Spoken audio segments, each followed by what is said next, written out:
ભાડવણ તાલુકામાં સિંચાઈ અને પવનચક્કીની કંપનીની મિલીભગત.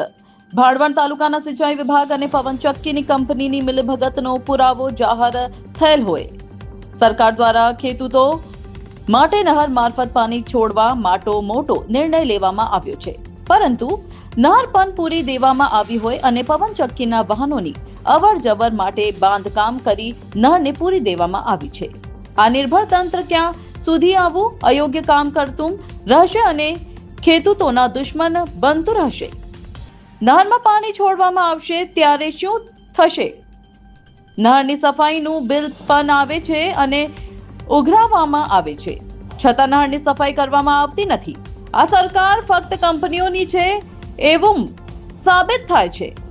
ફક્ત બોલવા માટે ખેડૂતની સરકાર, ખેડૂત નેતા, પરંતુ કાર્યવાહી તો કંપનીઓના હિતમાં જ કરવામાં આવે છે. ભારત નેશન માટે હિરેન હિંડોશાની ખબર.